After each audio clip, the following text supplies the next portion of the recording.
মেয়েদের আসলে বিয়ে হয় না, শুধু বিনা বেতনে একটা চাকরি হয়।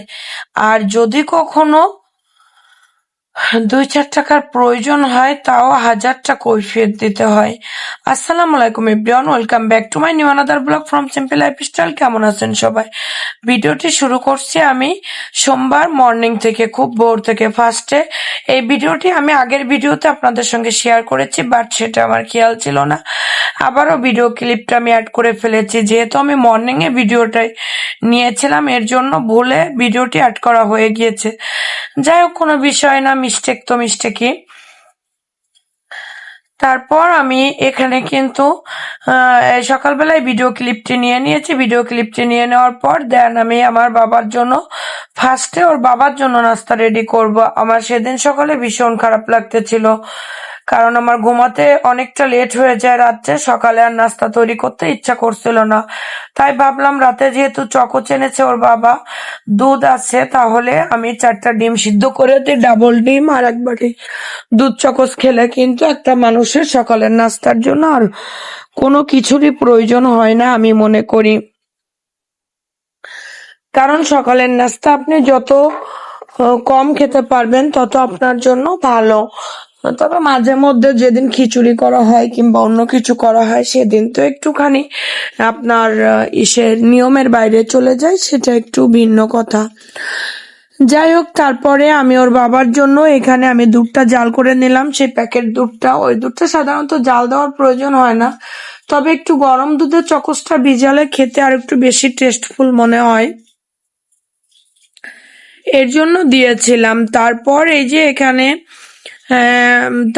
যে এখানে আমি ওর বাবাকে খাইয়ে খুব ভোরে ওর বাবা চলে গিয়েছিল 7টার ভিতরে। কি যে একটা ঝামেলায় পড়েছে বর্তমানে আসলে। ওর বাবা যেহেতু পুলিশে জব করে, ঢাকা ছিল এতদিন, সেখান থেকে পোস্টিং নিয়েছে। পোস্টিং নিয়ে এখন ফরিদপুর আছে, সেখান থেকে এখন আর নির্দিষ্ট কোনো পোস্টিং দিচ্ছে না, এর জন্য খুব দৌড়াদৌড়ির উপরে আছে। দেন ওর বাবা চলে যাওয়ার 30 মিনিট পর আমার বাবাটা ঘুম থেকে উঠেছিল, মানে আমার জান পাখিটা।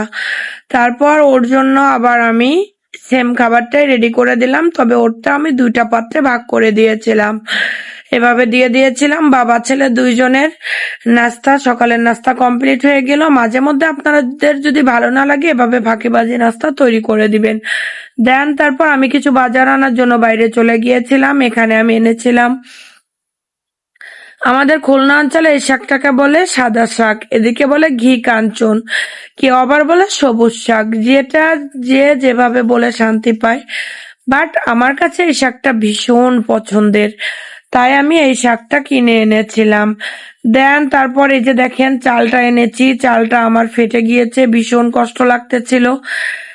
জানি না এই সমস্যা থেকে কখন সমাধান হতে পারবো। আসলে আমি সবকিছু কিনতে পারি, কিন্তু আমার প্রয়োজনীয় কিছু জিনিস হলে সেগুলো কিনতে যে আমার এত বেশি লেট হয় সেটা বলে বোঝানোর মতো না। গতকাল রাতে ইচ্ছা করলে এই ভিডিওটিতে ভয়েস দিতে পারতাম, যেহেতু এটা সোমবারের ভিডিও, মঙ্গলবার ভয়েস দিতে হবে। ওই যে বললাম আমি একটু যখন তখন ঝামেলায় আসছি। ওর বাবা হঠাৎ করে, আমি আমার বাবাকে পড়াচ্ছিলাম, আর গতকাল বিকালে ভিডিও এডিটিং করতে পারিনি, কারণ ফোনে চার্জ করতে পারছিলাম না। অনেক কষ্ট করে ফোনটা চার্জ করেছি, কেবলে আবার প্রবলেম দেখা দিয়েছে। এই প্রবলেমের জন্য ফোনে চার্জ করতে আমি একটুও পারছিলাম না, এর জন্য হচ্ছে আমার বিকালে ভিডিও এডিটিং করতে পারি নাই। তারপরে বিদ্যুৎও ছিল না, গতকালকে অনেক বিদ্যুৎ ডিস্টার্ব করেছে। যাই হোক, তার জন্য হচ্ছে আমি রাতে ভাবছিলাম 11টার দিকে, যেহেতু আমার বাবার পড়াটা একটু নর্মাল হয়ে যায়, কারণ মেইন সাবজেক্ট গুলো কিন্তু সন্ধ্যা থেকে রেডি করিয়ে দেওয়া হয়, এর জন্য ভাবছিলাম যে আমি এখন একটু ভিডিও এডিটটা করে ভয়েস ওভারটা দিই। কিন্তু আমার খুবই প্রিয় একটা আপু এবং আমার দেশি একটা আপুকে আমি পেয়েছি। আসলে অনলাইনে বলেন অফলাইনে বলেন, দেশি কোনো মানুষের সঙ্গে পরিচয় হলে কিংবা আপনার এলাকার কোনো মানুষের সঙ্গে পরিচয় হলে দেখবেন আপনার অনেক ভালো লাগে। তাই আমার সে আপুটা কমেন্ট করেছে যে আমার সব সময় ভয়েস ওভার করার সময় ঘুম ঘুম আসে, এটা আমাকে অনেক বেশি কষ্ট দেয় এবং আপু বলেছে যে শুনতে খারাপ লাগে, এদিকটা একটু সতর্ক থাকতে। হ্যাঁ আপু, এর জন্য আমি গতকাল রাত্রে আপনার কথার জন্য আমি ভয়েস ওভারটা করিনি। তবে আর কখনো হবে না সেটা বলতে পারবো না। আসলে আপু আমি অনেক বেশি টায়ার্ড থাকি। আমার বাবাটা যেহেতু সামনে ফাইনাল এক্সাম, তারপরে ক্লাস 8-এ পড়ে, বৃত্তি, সবকিছু মিলায় আমার বাবাটা অনেক রাত পর্যন্ত পড়াশোনা করে। আর ও যেহেতু পড়াশোনা করে, আমি ঘুমিয়ে গেলে ও ভয় পায়, তারপর ওর পড়ার সময় ওর পাশে আমাকে থাকতে হয়, দেখিয়ে দিতে হয়। যেহেতু ছোটবেলা থেকে আমি ওকে নিজে হাতে পড়িয়ে অভ্যাস করে ফেলেছি। অনেকের বাবা মা তো দেখা যায় যে ফিরেও তাকায় না। কিছু কিছু বাবা মা তো প্যারেন্টসরা যারা জব করে তারা সন্ধ্যা হলে এসে টিভিতে সিরিয়াল নিয়ে বসে। আমার বাসায় ওয়াইফাই ডিশ দুটোই আছে বর্তমানে, বাট দিনের বেলা মাঝে মধ্যে তাও নিজের ভিডিও এডিট করতে, আপলোড করতে, নিজের কাজকর্মগুলো দিয়েই সময়টা কেটে যায়। বাট আমি নিজের যে ডিশের লাইনটাতে ঢুকবো কি একটু টিভি দেখবো, এই সময়টা আসলে আমার লাইফে হয়ে ওঠে না। যাই হোক, এতদিন করেছি ফাইনাল এক্সামের সাজেশন, সবকিছু কমপ্লিট করে দেওয়া হয়ে গিয়েছে। এরপরে কিন্তু বৃত্তি সাজেশনটা করতে হবে। বৃত্তি সাজেশনটা এক জায়গায় করার চেষ্টা করছি এবং খাতাটা আনতে পারলেই আমি বৃত্তি সাজেশনটা রেডি করে দিতে পারবো। তারপর এই যে দেখেন, আপনাদের সঙ্গে তো অনেক কথাই বলে ফেললাম আজকে। কথা বলতে বলতে রেসিপিটাই শেয়ার করতে পারিনি। আপনারা এখন এখানে দেখতেই পাচ্ছেন আমি কি করছি। এখানে সেই সবুজ শাকটা কেটে ধুয়ে আলুর পরিমাণটা বেশি দিয়েছি, কারণ শাকের আলু খেতে কিন্তু আমি ভীষণ পছন্দ করি। কতটা যে পছন্দ করি আমি আপনাদেরকে বলে বোঝাতে পারবো না। তারপর এটা শাকের আলুটা দিয়ে দেওয়ার পরে এর উপরে আমি দিয়ে দিলাম তেলাপিয়া মাছ।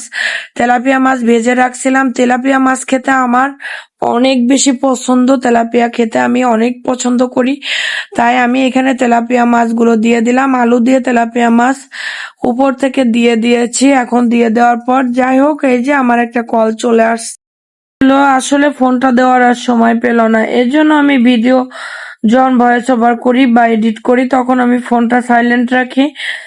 মাঝে মধ্যে ভুলে যাই ফোন সাইলেন্ট করতে, এর জন্য এই প্রবলেমটা হয়ে গেল। যাই হোক, কোনো বিষয় না।